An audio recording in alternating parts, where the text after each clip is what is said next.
The crystal glass rang softly against the silver spoon, silencing the entire room. In an instant, we were in a private dining suite in Boston, surrounded by walls of cold glass that mirrored the city lights like trapped stars. My father, Robert, stood and beamed at my sister. Ashley. He didn't glance at me. He never did. Raising his glass of vintage champagne, he spoke loud enough for the waitstaff to hear. To Ashley, the only one of my children who truly understands ambition and legacy. The room erupted in applause. They cheered for the golden child. They cheered for the future IPO. I didn't flinch. I didn't cry. I simply sipped my water, placed my napkin on the table, and walked out while they continued their celebration. That was when I realized I wasn't just the black sheep. I was a ghost. Have you ever sat in a room full of family yet felt entirely invisible? If you know that feeling, drop a handwave emoji in the comments so I know I'm not alone. To my family, silence equaled failure. It meant you weren't pitching, weren't networking, and certainly weren't disrupting an industry. But in my world, silence is the rarest and most valuable currency. My workshop in Burlington, Vermont, is everything. My parents' penthouse in Boston is not. It smells of aged maple, spirit varnish, and dust accumulated over 3 centuries. There are no glass walls here, just stone, timber, and the quiet hum of a dehumidifier protecting instruments worth more than most homes. I am a luthier of violins, violas, and cellos. When a Stradivarius develops a hairline crack or a Guarneri loses its voice, it doesn't go to a factory, it comes to me. My days are spent with a magnifying glass and chisel, shaving wood thinner than a breath. It is slow, meticulous, and requires a patience that would make my sister Ashley break out in hives. To my father, Robert, and my mother, Linda, my career was a quaint hobby, a phase I'd eventually outgrow before taking on a real job. They couldn't see that while Ashley burned through venture capital like jet fuel, I was quietly building equity in history. But my solitude wasn't accidental. I was trained for it. Psychologists have a term for children like me, the glass child. When you grow up with a sibling who monopolizes every ounce of attention, you quickly learn to breathe without being noticed. Ashley was always the crisis or the miracle. She either failed math and needed tutoring or launched a startup and required seed funding. High maintenance, high volume, high stakes. My parents were constantly exhausted by her orbit, consumed by her presence. So, when I was 7, I made a choice. I became transparent. I became the child who didn't need homework help, who didn't scrape knees, lose retainers, or ask for money. I believed if I were perfect, requiring no effort, they might finally have energy to love me. I was wrong. They didn't love me for being easy, they just forgot I existed. I remember the day I was accepted into the top luthier school in Cremona, Italy. Letter in hand, heart racing, I went downstairs to share the news.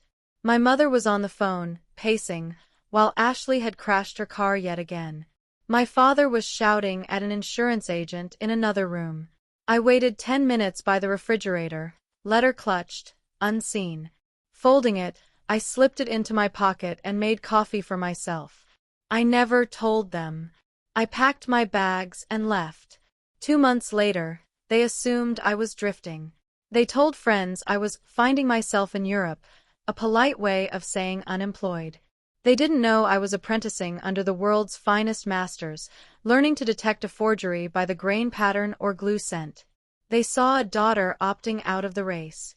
I saw a woman finally free from chasing a trophy that didn't exist. I let them believe what they wanted. They assumed my beat-up Volvo was a sign of struggle, my silence a mark of submission. They forgot. Silence is never empty, it is full of answers. And while they shouted about legacy, I quietly, meticulously built my own. I hadn't anticipated the day when the chaos of their world would intrude, demanding attention. 6 months had passed since that Boston dinner. My phone remained silent. No apology, no check-in, until the obligatory Thanksgiving calendar invite appeared. Not a request, a summon. 8:20 p.m., the estate. I drove my 10-year-old Volvo station wagon into the circular driveway of my parents' Connecticut home. Ridiculous next to my father's S-Class Mercedes and Ashley's brand-new Porsche Cayenne, the car was coated in road salt and filled with tools, a rolling testament to a life they deemed a failure. Sitting in the driver's seat, I studied the sprawling colonial revival. Perfect on the outside, but I know rot starts from the inside out. I exhaled, steeled my nerves, and approached the front door. My mother, Linda, opened it before I could knock. She didn't smile, dressed in a cashmere sweater worth more than my tool collection, looking stressed. "You're late," she said, turning away. "Samantha, thank God the coat closet is a disaster. The hangers are tangled. Fix it before the guests arrive. Move that car around back. We don't want it cluttering the front photos. Hello to you too." I didn't argue. I didn't say, "Good to see you," or "Happy Thanksgiving." I simply obeyed. I moved the car to the service entrance and untangled hangers for 20 minutes, a perfect metaphor for my role in this family. I wasn't a guest. I was staff they couldn't fire because we shared DNA. Entering the living room, the atmosphere was brittle. Usually, Thanksgiving was Ashley's stage. She would hold court by the fireplace, reciting TED Talks or upcoming Forbes features while my parents nodded like bobbleheads. Today, it was different. Ashley stood by the window, pale, almost gray, vibrating with manic energy. She gripped her phone, knuckles white, eyes darting around the room. "Is she okay?" I asked softly. Near the bar, my father, Robert, poured himself a scotch. "Neat." He didn't look at me. "She's under a lot of pressure," he said dismissively. "High-level stress, Samantha. Something you wouldn't understand." "Right," I replied flatly. Because repairing a 300-year-old instrument that can shatter if you breathe wrong is basically a nap. He ignored me. "She's closing a major funding round. It's a delicate time. Just stay out of her way today. Don't bore her with your little wood projects." I glanced back at Ashley. I've spent my entire life studying tension. I know exactly what happens when too much pressure is applied to a structure that isn't built to carry it. Wood warps. Glue joints fail. Varnish fractures.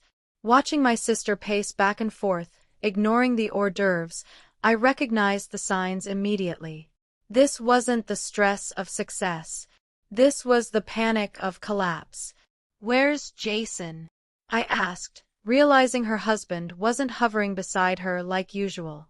"Business trip," my mother chimed in as she passed by with a tray of crystal glasses. "Now, Samantha, stop asking questions and help me set the table. One of the dining chairs is wobbly. Can you take a look at it? You're handy with that sort of thing." I almost laughed. I restore instruments for the London Symphony Orchestra, and my mother wanted me to fix a dining chair. But I nodded. "Sure, Mom."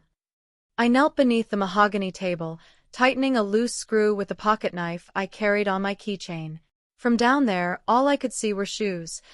My father's polished Oxfords, my mother's anxious heels clicking across the floor, and Ashley's designer boots tapping out a frantic rhythm against the hardwood. Tap, tap, tap. They thought I was beneath them, literally and figuratively.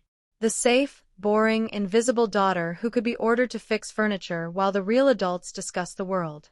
They forgot that when you're invisible, you see everything. And from where I was kneeling, the foundation of this family looked ready to collapse. Dinner was served in the formal dining room. My mother brought out the good china, the kind we weren't allowed to touch growing up. The turkey was dry. The conversation was drier. My father droned on about markets, interest rates, positioning. Ashley barely touched her plate. Her phone sat face down beside her wine glass, and she kept glancing at it like it might explode. "Ashley, sweetheart, eat something," my mother coaxed. "You're wasting away." "I'm not hungry," Ashley snapped, her voice tight. "My battery died. Does anyone have a charger?" I think there's one in the kitchen, I offered. I don't want to go to the kitchen, she said, stretching her hand toward me. Give me your phone. I need to check the aftermarket ticker. I hesitated. My phone sat silent in my pocket, holding the only secret I had ever kept from them. Use Dad's, I said. His font size is set to billboard. She sneered. Just give me yours. Samantha, God, why do you have to make everything difficult? I pulled my phone out, unlocked it, handed it over. It was a calculated risk. I assumed she'd open the browser. I forgot about my notification settings. I forgot that sometimes the universe enjoys timing. Ashley grabbed the phone, her manicured nails clicking against the glass. She tapped the browser icon and, just as she was about to type, a banner notification slid down from the top of the screen. Green. Bright. Lingering for a full 4 seconds. Private client services. Wire transfer received. $28,400,000. Sale of the Guarneri and Bitcoin liquidation complete. Ashley froze. Her eyes didn't just widen, they dilated. She blinked once, twice, like she was trying to wake from a hallucination. Then she laughed.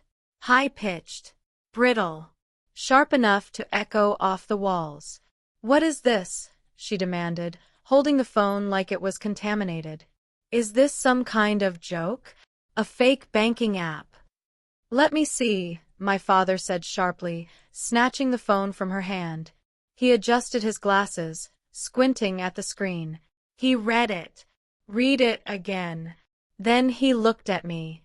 For the first time in my life, I saw him truly see me. 28 million, he whispered. My mother dropped her fork. It clattered loudly against the china. What? Robert, what did you say? It says a wire transfer was received, he replied, his voice trembling. 28,400,000. He looked up at me, face drained of color. Samantha, is this real? I reached across the table and gently took the phone from his shaking hands, slipping it back into my pocket. It's not a glitch, I said evenly. And it's not a game.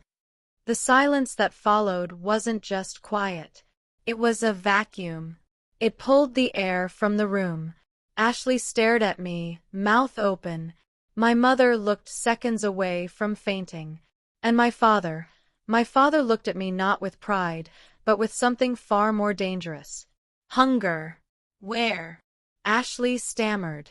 How? You fix violins. You live in a shed in Vermont. How do you have $28 million? I restore history, I corrected. And I made some very good investments a long time ago. Investments I didn't feel the need to advertise. You hid this, my mother whispered, clutching her pearls. You let us think you were struggling. You let us worry about you. You didn't worry about me, Mom, I said calmly. You pitied me. There's a difference. Ashley shot to her feet so fast her chair toppled backward, crashing onto the floor. This isn't fair, she screamed, her face flushing red. I've been killing myself. 80-hour weeks. I'm building an empire. And you just stumble into a fortune? Is it even legal? Did you steal it? Sit down, Ashley, I said. My voice wasn't loud, but it carried an edge they had never heard before. It's perfectly legal. And unlike your company, my assets are liquid. That was the moment everything shifted. The shock evaporated. The hunger sharpened. They weren't looking at a daughter or a sister anymore. They were staring at a lifeline. And with a sinking certainty in my chest, I knew dinner was over. The hunt had begun. We moved into the living room, though no one actually sat. It felt less like a family gathering and more like a tribunal. My father poured another drink, his hand shaking so badly the crystal decanter rattled against the glass. Ashley resumed pacing, but this time, her eyes were fixed on me. Explain, my father demanded. He didn't ask. He ordered. Where did it come from, Samantha? Don't give me that vague investments answer. Money like that doesn't just appear. I told you, I said, leaning against the mantel, keeping my posture relaxed, deliberately contrasting with their panic. The bulk of it came from a single transaction last year. A fake Guarneri del Gesù appeared on the market in Vienna. Everyone assumed it was a 19th century copy. I knew it wasn't. I bought it for $40,000, spent 8 months removing 2 centuries of bad varnish, documented the provenance. It authenticated. I sold it to a private collector in Tokyo for $12 million. And the rest? Ashley snapped. 12 isn't 28. Bitcoin, I said simply. I bought a few $1,000s worth back in 2013 and forgot about the wallet on an old hard drive until last month. I liquidated it. Ashley let out a bitter laugh. Luck. Just dumb luck. I'm building a platform that changes how people interact with data. And you? You found a lottery ticket in a dusty violin case. It wasn't luck, I corrected. It was knowledge. I saw value where everyone else saw junk. That's my job. It doesn't matter how she got it, my mother interrupted, stepping forward. Her voice trembled, but her eyes were sharp. The point is, she has it. Thank God, she has it. She looked at my father. Robert, tell her. My father took a long swallow of scotch. Suddenly, he looked old. The confident patriarch who toasted ambition an hour ago was gone. In his place was a desperate man. Ashley is in trouble, Samantha, he said heavily. I figured, I said. Is it the burn rate, or did the new funding round fall through? It's the SEC, Ashley whispered. She stopped pacing and collapsed onto the sofa, burying her face in her hands. They're investigating TechStream for revenue inflation. They froze our corporate accounts this morning. If I don't cover a $5 million shortfall in the operating budget by Monday, the auditors will flag it as fraud. I'll go to prison. Samantha. Federal prison. I stared at her. You cooked the books? I didn't, she cried, looking up. I moved some numbers around. Recognized revenue early. Everyone does it. I just need to bridge the gap until Series B closes. It's a bridge loan. That's all. A bridge loan, she repeated, trembling. $5 million. We need it, Samantha. My mother reached for my arm. I flinched away. It's not just Ashley. It's us. What do you mean? It's you, my father admitted, voice barely a whisper. To keep TechStream afloat last year, we leveraged everything. Liquidated my retirement. Took a second mortgage on this house. Borrowed against life insurance policies. My face went cold. They had bet everything, the house, their reputation, their retirement, on Ashley's fraudulent business. And now that the golden child was sinking, they demanded I use my $28 million to bail them out. It's your duty, my father insisted. We're a family. I realized the truth. They didn't see me as family. They saw me as a 30-year insurance policy. Ignored me while fueling Ashley's ego, and now wanted to liquidate me to cover their mistakes. No, I said firmly. I won't pay for your arrogance. When my father threatened to cut me off, claiming I'd be dead to them, I felt nothing but clarity. You have nothing left to give, I told him, grabbing the door handle. You're not cutting me off from the family fortune. Dad, I am the family fortune.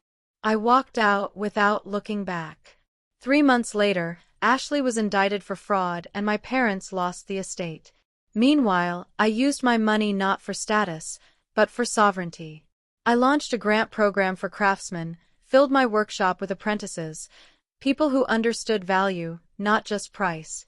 By the next Thanksgiving, I hosted dinner in my workshop for my found family.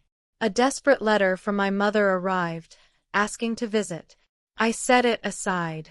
I wasn't angry, just unavailable. Money can't buy love, but it buys the courage to walk away from those who hurt you. Raising a glass to the invisible ones, I finally felt something I had never felt in that mansion. I felt home. She stopped pacing and collapsed onto the sofa, burying her face in her hands. They're investigating TechStream for revenue inflation. They froze our corporate accounts this morning. If I don't cover a $5 million shortfall in the operating budget by Monday, the auditors will flag it as fraud. I'll go to prison. Samantha. Federal prison. I stared at her. You cooked the books? I didn't, she cried, looking up. I moved some numbers around. Recognized revenue early. Everyone does it. I just need to bridge the gap until Series B closes. It's a bridge loan. That's all. A bridge loan, she repeated, trembling. 5 million. We need it, Samantha. My mother reached for my arm. I flinched away. It's not just Ashley. It's us. What do you mean? It's you, my father admitted, voice barely a whisper. To keep TechStream afloat last year, we leveraged everything. Liquidated my retirement. Took a second mortgage on this house. Borrowed against life insurance policies. My face went cold. They had bet everything, the house, their reputation, their retirement, on Ashley's fraudulent business. And now that the golden child was sinking, they demanded I use my $28 million to bail them out. It's your duty, my father insisted. We're a family. I realized the truth. They didn't see me as family. They saw me as a 30-year insurance policy. Ignored me while fueling Ashley's ego, and now wanted to liquidate me to cover their mistakes. No, I said firmly. I won't pay for your arrogance. When my father threatened to cut me off, claiming I'd be dead to them, I felt nothing but clarity. You have nothing left to give, I told him, grabbing the door handle. You're not cutting me off from the family fortune. Dad, I am the family fortune. I walked out without looking back. 3 months later, Ashley was indicted for fraud and my parents lost the estate. Meanwhile, I used my money not for status, but for sovereignty. I launched a grant program for craftsmen, filled my workshop with apprentices, people who understood value, not just price. By the next Thanksgiving, I hosted dinner in my workshop for my found family. A desperate letter from my mother arrived, asking to visit. I set it aside. I wasn't angry, just unavailable. Money can't buy love, but it buys the courage to walk away from those who hurt you. Raising a glass to the invisible ones, I finally felt something I had never felt in that mansion. I felt home.